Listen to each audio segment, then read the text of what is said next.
이란의 군사적 움직임을 단순히 전후 복구 작업 정도로 생각하신다면 죄송하지만 지금 판을 완전히 잘못 읽고 계신 겁니다.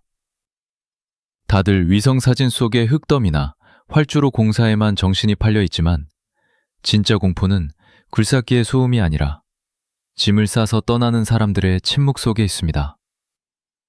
이란 부셰르 원전에서 러시아 기술자들이 철수 준비를 하고 있다는 소식. 이게 진짜 방아쇠입니다. 전쟁에서 심판이나 다름없던 존재가 경기장을 떠난다는 건 이제부터 규칙 없는 처절한 개싸움이 시작된다는 뜻이기 때문입니다. 오늘 우리는 흙먼지 날리는 공사 현장이 아니라 강대국들이 조용히 발을 빼고 있는 진짜 이유와 그 뒤에 숨겨진 이란의 필사적인 생존 본능을 파헤쳐 보겠습니다. 자, 가장 먼저 짚어야 할 곳은 흙더미가 쌓인 이스파한이 아닙니다. 바로 페르시아만 해안가에 위치한 부셰르 원자력 발전소입니다. 지난 1월 말 러시아 국영 원자력 기업 로사톰의 알렉세이 리아초프 사장이 던진 발언은 그야말로 폭탄이었습니다. 모스크바가 부셰르에서 러시아 전문가들을 전원 철수시킬 계획을 세우고 있다는 겁니다. 이게 왜 단순한 인사이동이 아니냐고요? 부셰르 원전은 이란의 유일한 가동 원전이자 러시아 기술진이라는 인간 방패가 존재함으로써 미국이나 이스라엘이 감히 폭격할 수 없었던 성역이었기 때문입니다. 냉정하게 따져봅시다. 원자력 발전소, 특히 가동 중인 VVER-1000 같은 가압 경수로 모델은 고도로 숙련된 엔지니어 없이는 시한폭탄이나 다름없습니다. 1960년대 중소분쟁 당시 소련이 중국에서 기술자들을 일거에 철수시켰을 때 중국 핵 프로그램이 겪었던 혼란을 기억하십니까? 지금 상황은 그때보다 훨씬 심각합니다. 러시아가 빠진다는 건 두 가지를 의미합니다. 하나는 이란 내부의 기술적 통제 불능 리스크고 다른 하나는 바로 이스라엘에게 공격해도 좋다는 암묵적인 그린라이트가 켜졌다는 사실입니다. 푸틴이 바보가 아닌 이상 자국민이 피폭될 위험이 있는 곳에 기술자를 남겨둘 리가 없지 않습니까? 즉, 러시아 정보부는 이미 이스라엘이나 미국의 대규모 공습이 임박했다는 첩보를 입수했을 가능성이 매우 높습니다. 이란 지도부도 이걸 모를 리가 없습니다. 자신들을 지켜주던 마지막 외교적 인적 방패가 사라지고 있다는 공포. 바로 이 공포가 지금부터 설명할 이란의 기이하고도 필사적인 군사적 움직임을 설명하는 유일한 열쇠입니다. 방패가 사라지니 이란은 이제 가시를 세울 수밖에 없는 겁니다. 러시아라는 방패가 사라진 지금 페헤란은 페르시아만을 거대한 실험실로 바꾸고 있습니다. 그 실험의 주제는 명확합니다. 어떻게 하면 압도적인 미 해군 제5함대를 상대로 살아남을 것인가가 아니라 어떻게 하면 그들을 수장시킬 것인가입니다. 지난 2월 실시된 위대한 예언자의 권력 10부 훈련에서 이란 혁명수비대는 그 해답을 내놓았습니다.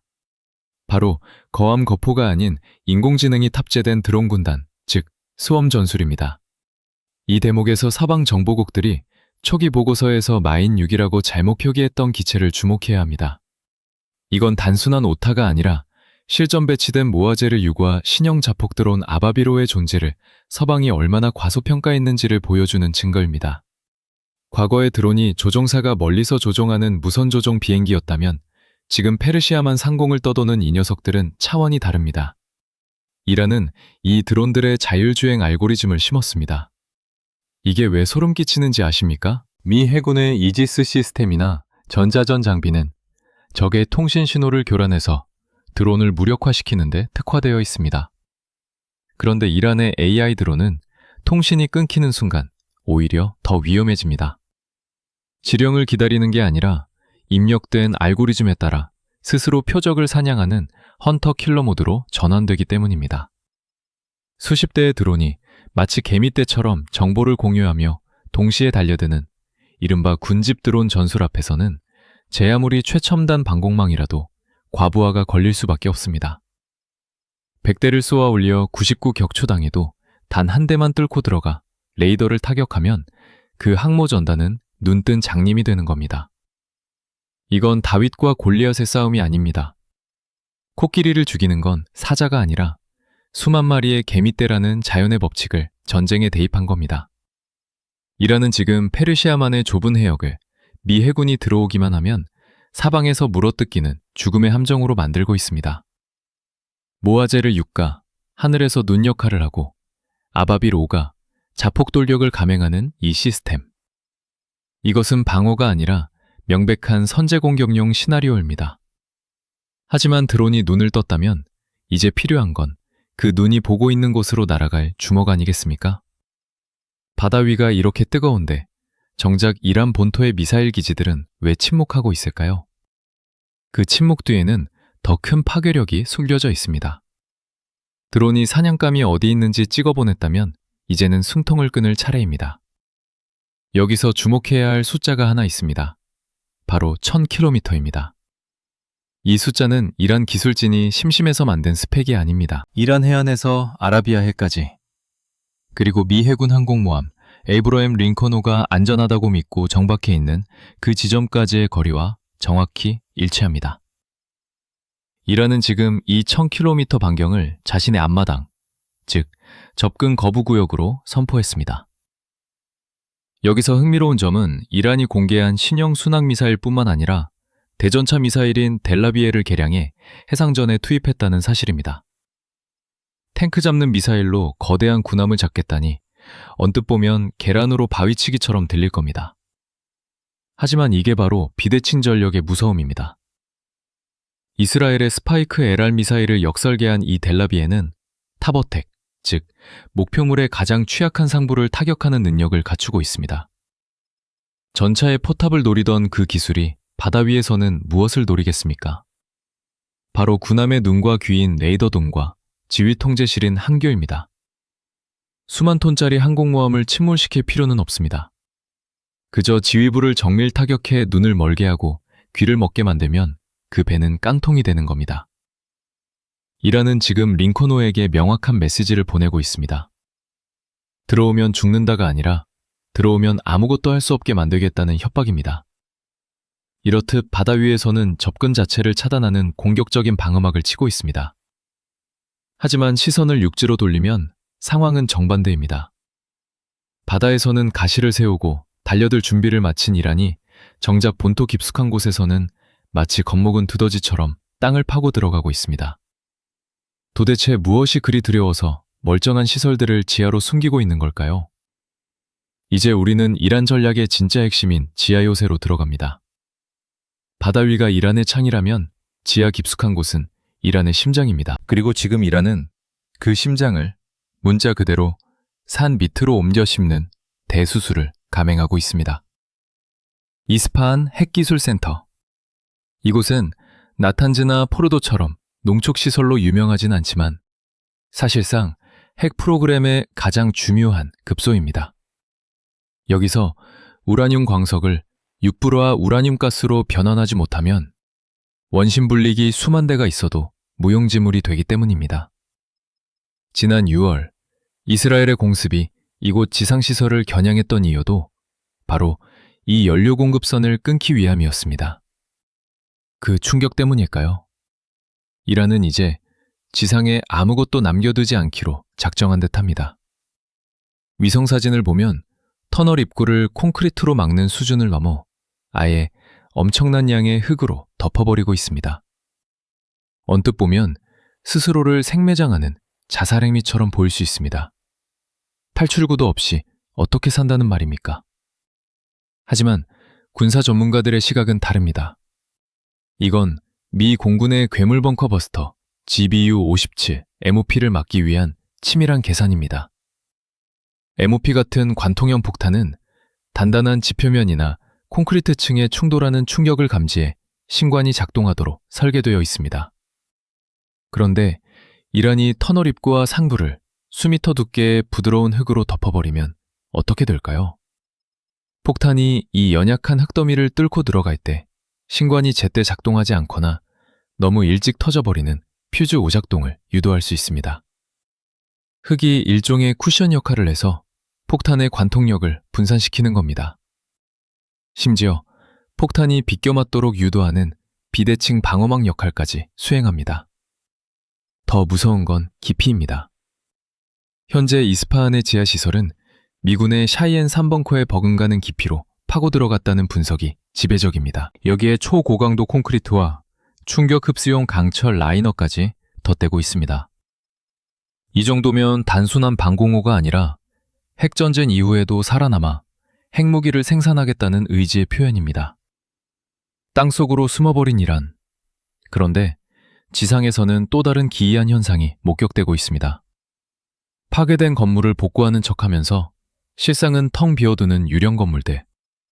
도대체 이란은 위성을 상대로 무슨 마술을 부리고 있는 걸까요? 지하에서는 흙으로 성을 쌓고 있다면 지상에서는 빈 껍데기로 적을 유인하고 있습니다. 지난 6월 이스라엘의 공습으로 처참하게 파괴되었던 이스파한의 원심불리기 부품 공장을 기억하십니까? 최근 위성사진을 보면 놀랍게도 그 건물의 지붕이 감쪽같이 복구되었습니다. 얼핏 보면 이란이 놀라운 속도로 시설을 재가동한 것처럼 보입니다. 하지만 이건 서방 정찰 위성의 눈을 속이기 위한 거대한 연극 무대 장치에 불과합니다. 고해상도 분석 결과 지붕은 덮였지만 내부는 텅 비어있는 이른바 유령 건물이었습니다. 벽체도 제대로 세우지 않고 지붕만 얹어놓은 이 기이한 행태. 도대체 왜 이런 짓을 하는 걸까요? 이것은 러시아의 기만 전술인 마스키로프카를 그대로 차용한 것입니다. 위성에서 수직으로 내려다보면 지붕이 있는 건물은 가동 중인 시설로 인식됩니다. 미군의 타겟팅 알고리즘에 혼란을 주려는 목적입니다. 만약 미국이나 이스라엘이 이 가짜 표적을 진짜로 오인해 고가의 순환미사일을 발사한다면 이란 입장에서는 수백만 달러짜리 미사일을 고작 양철 지붕 하나와 맞바꾸는 셈이니 남는 장사 아니겠습니까? 적의 값비싼 탄약을 소모시키고 진짜 표적을 숨기는 이 쉘게임. 이란은 지금 이스파한 전체를 진실과 거짓이 뒤섞인 미로로 만들고 있습니다. 하지만 이런 여유조차 부리지 못하는 곳이 있습니다. 바로 이란 공군의 최전방 타브리즈와 하마단 기지입니다.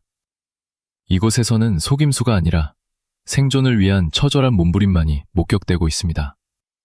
지하 요새가 생존을 위한 방패라면 공군 기지의 활주로는 최후의 일격을 위한 단검입니다. 하지만 지금 타브리즈 제2전술공군기지와 하마단 제3전술공군기지에서 포착된 장면은 날카롭게 갈린 칼날이 아니라 상처투성이의 흉터에 가깝습니다. 위성사진을 보면 활주로 곳곳이 누더기처럼 기워져 있습니다. 민간공항처럼 매끈하게 아스팔트를 새로 깐 것이 아니라 폭격당한 구멍만 급하게 메운 임시방편의 흔적이 역력합니다. 많은 분들이 이걸 보고 이란의 복구 능력이 바닥났다고 비웃습니다. 자재가 부족해서 저렇게 대충 때운 걸까요? 천만의 말씀입니다. 이건 돈이 없어서가 아니라 시간이 없어서입니다. 통상적인 아스팔트 재포장 공사는 양생기간만 최소 일주일이 걸립니다. 하지만 현대전에서 활주로가 일주일 동안 마비된다는 건 공군 전체의 사형선고나 다름없습니다. 지금 이란 공병대가 수행하고 있는 것은 나토군도 채택하고 있는 긴급 활주로 복구 RRR 작전입니다. 초속경 시멘트나 유리섬유 매트를 사용해 4시간 안에 전투기를 띄울 수 있는 최소한의 평탄면만 확보하는 겁니다. 착륙할 때의 안전성이나 승차감 따위는 안중에도 없습니다. 오직 이륙단 한 번의 이륙이 목표입니다.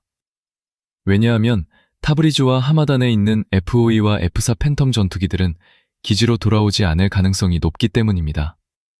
이것은 일종의 편도 특혜 전략입니다. 적의 2차 공습이 시작되기 전에 경납고에 있는 전투기들을 모조리 띄워서 산악지대의 비상활주로로 대피시키거나 아니면 적 한 배를 향해 자살특공에 가까운 마지막 출격을 감행하겠다는 의도입니다. 활주로를 예쁘게 포장할 시간이 어디 있겠습니까? 지금 이란 공군은 자신들이 지상에 머무르는 1분 1초가 곧 죽음이라는 사실을 누구보다 잘 알고 있습니다. 이렇게 바다에서는 자폭 드론이, 하늘에서는 노후 전투기의 마지막 비행이, 그리고 땅밑에서는 핵시설의 요새화가 동시에 진행되고 있습니다. 이 모든 조각들을 하나로 맞추면 어떤 그림이 나올까요? 자, 이제 모든 퍼즐 조각을 하나로 맞춰볼 시간입니다. 러시아 기술자들의 철수, 페르시아만의 드론대, 이스파한의 땅굴, 그리고 타브리즈의 누더기 활주로. 이 모든 움직임이 가리키는 이란의 진짜 전략은 무엇일까요? 저는 이것을 검은 고슴도치 독트린이라고 부르고 싶습니다. 사자 같은 맹수와 정면 승부를 벌일 힘은 없지만 건드리면 상대방의 입천장을 피투성이로 만들겠다는 살파먹기 전략입니다. 이 고슴도치 전략의 핵심은 배를 감추고 가시를 세우는 것입니다. 부쉐르 원정과 이스파한 치아 요새는 고슴도치의 부드러운 배입니다.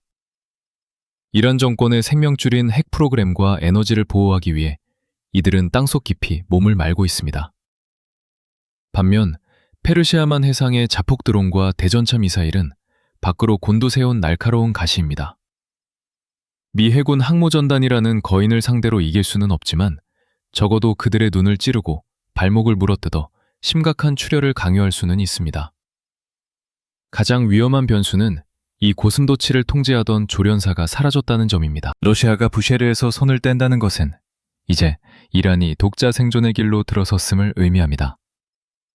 통제받지 않는 공포에 질린 야수가 구석에 몰렸을 때 어떤 선택을 할지는 역사책을 뒤져볼 필요도 없습니다. 이란은 지금 자신이 가진 모든 것을 걸고 도박을 준비하고 있습니다. 그 도박판에서 블러핑은 없습니다.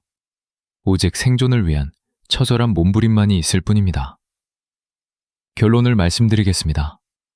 오늘 우리가 살펴본 위성사진 속의 흙더미와 활주로의 흉터들은 단순한 공사 현장이 아닙니다. 그것은 다가올 폭풍을 대비해 창문을 널빤지로 막고 있는 이란의 절박한 구조 신호입니다. 언론들이 조용한 날에는 평화가 온 것이 아니라 폭풍의 눈 속에 들어와 있는 것임을 기억하셔야 합니다. 특히 부쉐르 원전에서 러시아 기술자들이 완전히 철수하는 그날이 바로 중동의 화약고에 불이 붙는 날이 될 것입니다. 그때가 되면 우리는 더 이상 위성사진을 분석할 필요가 없을지도 모릅니다. 뉴스 속보 화면이 붉은색으로 도배될 테니까요. 이란이 파놓은 지하미로가 그들의 무덤이 될지 아니면 서방 세계를 겨누는 최후의 요새가 될지 이제 남은 시간은 얼마 없습니다. 오늘 준비한 분석은 여기까지입니다. 이란의 고슴도치 전략이 과연 통할 수 있을지 여러분의 날카로운 의견을 댓글로 남겨주십시오. 다음 시간에는 더 깊이 있는 분석으로 찾아오겠습니다. 시청해주셔서 감사합니다.